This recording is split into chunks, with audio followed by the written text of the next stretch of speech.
মাহে রমজানের রোজা প্রত্যেক ঈমানদারকে পালন করতেই হবে।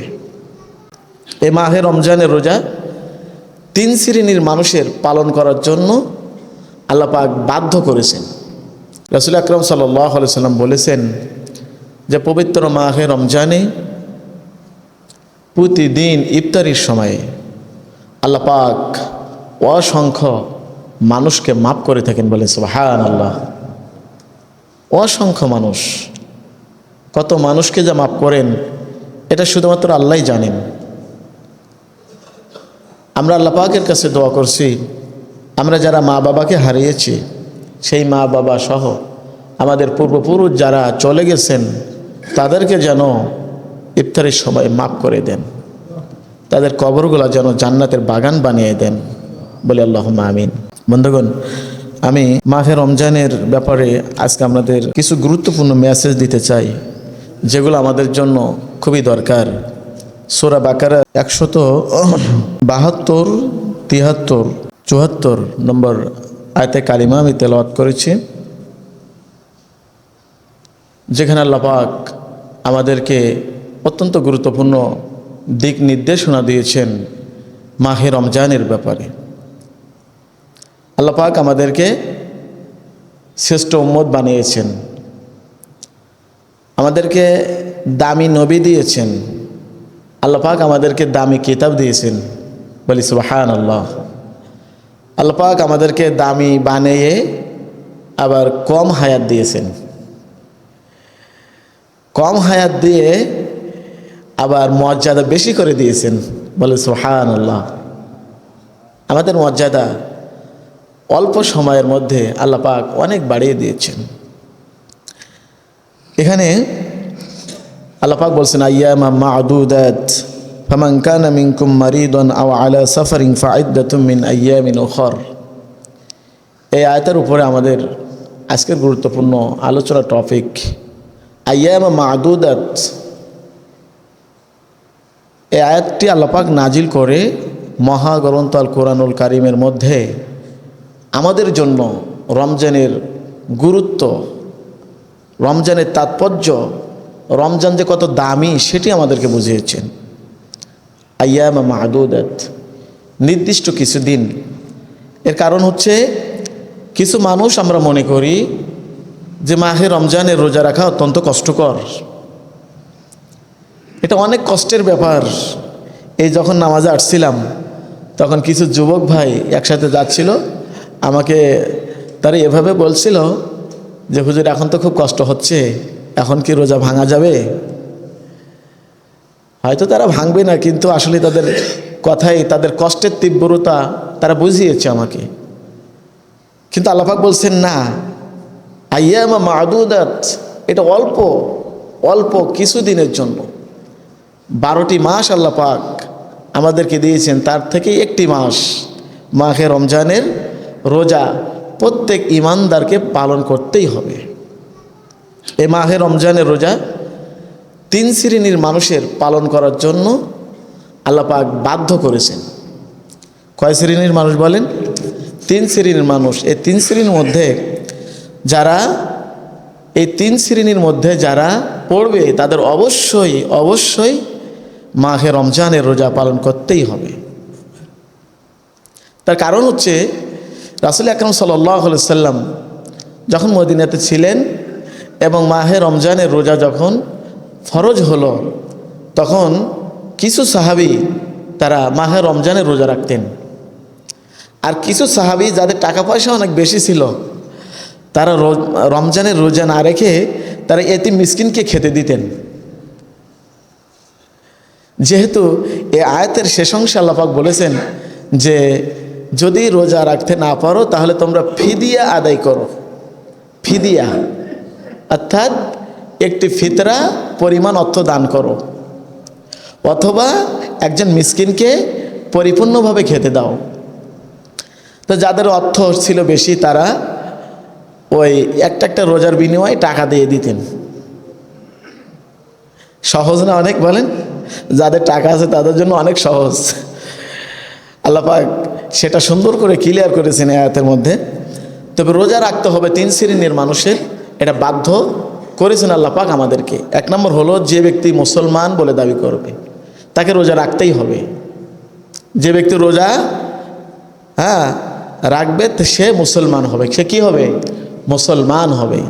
দ্বিতীয় নম্বর হচ্ছে জ্ঞানবান, যার মধ্যে জ্ঞান আছে,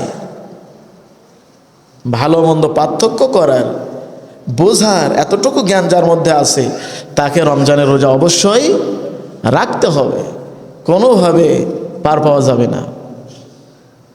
দোকানে কাপড় দিয়ে আড়াল করে ওর মধ্যে আল্লাহ যেন দেখতে না পায়, আপনি এজন্য ওর ভিতর খানাপেনা করবেন, খাদ্য পানি খাবেন, এটা করা যাবে না। অটোমেটিক্যালি অনেক দেখলাম যে দোকানে পর্দার ব্যবস্থা হয়ে গেছে। পর্দা করার কথা আল্লাহ কোথায় বললেন, আমরা কোথায় পর্দা করছি? আল্লাহ আমাদেরকে সহি বুঝ দান করুক। কি আপনারা একটু কথা বলেন, আল্লাহ আমাদেরকে সহি বুঝ দান করুক। পর্দার বিধান আল্লাহ যেখানে দিয়েছেন, আমরা সেখানে পর্দা না করি, আমরা পর্দা করছি আরেক জায়গায়। শান্তির বিধান আল্লাহ যেখানে দিয়েছেন, সেখানে আমরা শান্তি তালাশ না করি, আমরা আরেক জায়গায় শান্তি তালাশ করি। এটা আমাদের ব্যর্থতা। আল্লাহ আমাদেরকে সহি বুঝ দিক। বন্ধুগণ, এজন্য প্রত্যেক জ্ঞানবান মানুষের উপরে রমজানের রোজা আল্লাহ ফরজ করেছেন। তৃতীয় নম্বর যে শর্ত, প্রথম নম্বর মুসলমান হওয়া, দ্বিতীয় নম্বর জ্ঞানবান হওয়া, তৃতীয় নম্বর হলো বয়স প্রাপ্ত হওয়া। বয়স প্রাপ্ত হওয়া, এই বয়স প্রাপ্ত যিনি হবেন তার উপরে রোজা রাখা ফরজ। কোনোভাবেই মাহে রমজানের রোজা সে কাজা করতে পারবে না, কখনো পারবে না। আল্লাহ পাক আইয়ামা মাদুদাত দিয়ে বান্দাকে গুরুত্ব বুঝিয়েছেন যে এই মাহে রমজানের রোজা এটা অল্প কিছুদিনের জন্য। বান্দা, তুমি এটা কষ্ট মনে করে তোমার নিজের খাড়া অজুহাত রেখে তুমি যে রমজানের রোজা ছেড়ে দেবে, এটা পারবে না। অবশ্যই তোমাকে রোজার পালন করতে হবে। আল্লাহ পাক যেন আমাদেরকে তৌফিক দান করেন, বলি আল্লাহুম্মা আমিন। রাসূল সাল্লাল্লাহু আলাইহি সাল্লাম রমজানের গুরুত্ব বলতে যাই বলেছেন যে এই রোজা রাখা হয় আল্লাহর জন্য। কার জন্য?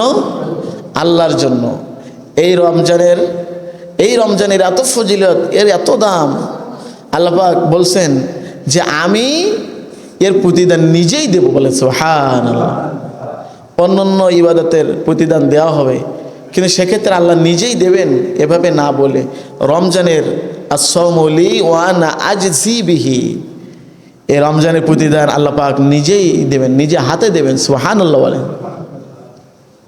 এই জন্য বন্ধুগণ, রোজা কোনো অবস্থায় ছাড়া যাবে না।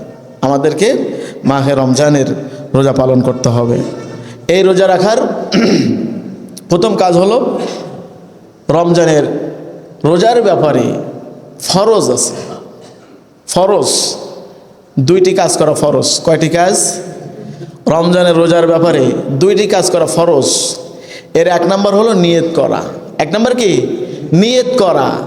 দুই নম্বর হচ্ছে সুবে সাদিক থেকে শুরু করে সূর্য অস্ত পর্যন্ত সকল প্রকার খানাপিনা, স্ত্রী সহবাস থেকে বিরত থাকা, এই দুইটি ফরজ। এক নম্বরে নিয়তটা করতে হবে মানে মধ্যচিহ্ন, মানে দুপুরের আগে সূর্য মাথায় ঠিক যখন মাথার সোজাসুজি আসে, দ্বিপ্রহর যেটাকে বলা হয়, এই দ্বিপ্রহরের আগে নিয়ত করতে হবে। অন্যান্য নফল রোজার ক্ষেত্রে তার নিয়তটা হচ্ছে যে শুবে সাদিকের আগেই নিয়ত করতে হবে, কিন্তু ফরজ রোজার ক্ষেত্রে দ্বিপ্রহর তথা সূর্য মাথার উপরে আসার আগেই নিয়তটা করতে হবে। আমরা রমজানের নিয়ত করেছি না? অনেকে নিয়ত করেছি। নিয়ত বলতে মুখে উচ্চারণ করে এটা মুস্তাহাব, তবে আমরা যখন সেহরি করি তখন কিন্তু আমাদের নিয়ত হয়ে যায়। তখন কি হয়ে যায়? নিয়ত হয়ে যায় যে আমি আগামীকাল রোজা রাখার জন্য নিয়ত করলাম, তাই না? নাওয়াইতু আন আসুমা গদা মিন শাহরি। এখানে একটা ভুল আছে আমাদের, খুব গুরুত্বপূর্ণ ভুল আছে, এটা আমাদের একটু জানা দরকার। আমরা আরবিতে যেটা বলি নাওয়াইতু আন আসুমা গদাম, এই গদাম শব্দের অর্থ হচ্ছে আগামীকাল। কি বললাম? আগামীকাল। গদাম শব্দের অর্থ আগামীকাল, কিন্তু আগামীকাল বললে অবশ্যই ভুল হবে। কারণ আরবি অনুযায়ী, আল্লাহর নিয়ম অনুযায়ী আজকের দিনটা শুরু হয়েছে এই গেল সন্ধ্যা থেকে। যখন চাঁদ ওঠে, কখন ওঠে? সন্ধ্যায় ওঠে। ওইখান থেকে আরবির নিয়ম অনুযায়ী, আল্লাহ পাকের নিয়ম অনুযায়ী দিন শুরু হয়, অর্থাৎ 24 ঘন্টার যে একটা দিন এটা শুরু হয় ওই চাঁদ ওঠা তথা সন্ধ্যা থেকে। সন্ধ্যা থেকে যদি শুরু হয় তাহলে আজকের দিনটা ওর মধ্যে বের পড়ছে না? তা গদাম মানে আজকের দিন না বলে আগামী কালকের দিন আমরা বলছি। এজন্য গদাম শব্দটা আমরা এতদিন না জেনে অনেকেই বলে আসছে, আমি নিজে বলছি, কিন্তু আজকে দেখলাম যে কিতাবের মধ্যে এটা নিষেধ করা হয়েছে যে না, গদাম বলবেন না। যদি আমরা আরবিতে নিয়ত করি নাওয়াইতু আন আসুমা আল ইয়াউমা মিন শাহরি রমাদানাল মুবারাকি ফারদুল্লাকা ইয়া আল্লাহু ফাতাকাব্বাল মিন্না ইন্নাকা আনতাস সামিউল আলিম, বলে সুবহানাল্লাহ। মানে হে আল্লাহ, আমি আজকের দিনের রোজা রাখার জন্য নিয়ত করলাম। তাহলে এতদিন যারা গদাম বলে আসছে আমাদের ভুল হয়েছে না? আল ইয়াউমা বলতে হবে। আল ইয়াউমা বলে মিন শাহরি রমাদানাল মুবারাকি ফারদুল্লাকা, এভাবে আমাদের নিয়ত এক নম্বর, এটা ফরজ। কোনো ব্যক্তি যদি নিয়ত ছাড়া রোজা রাখে তার রোজা হবে না।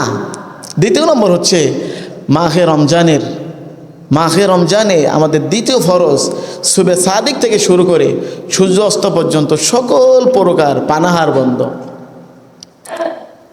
বিবাহিতদের জন্য স্ত্রী সহবাস বন্ধ। এটা কোনো অবস্থায় করা যাবে না। এটা আল্লাহর বিধান, এটা আল্লাহর হুকুম, ফরজ। এটা যদি কেউ করে তাহলে তার রোজার হবে না। আমরা সেদিকে সামনে যাব ইনশাল্লাহ। তাহলে আমরা রোজা ফরজ হওয়ার সত্ত্বেও 3টি শিখলাম: মুসলমান হওয়া, জ্ঞানবান হওয়া, প্রাপ্তবয়স্ক হওয়া। রোজার ফরজ 2টা শিখলাম, একটা হলো নিয়ত করা, আর একটা হলো মাহে রমজানের এই দিনগুলোতে সুবে সাদেক থেকে শুরু করে সূর্য অস্ত পর্যন্ত সকল পানাহার বন্ধ, বিবাহিতদের জন্য স্ত্রী সহবাস বন্ধ। আল্লাহ আমাদেরকে আমল করে তৌফিক দান করুক, বলি আল্লাহুম্মা আমিন।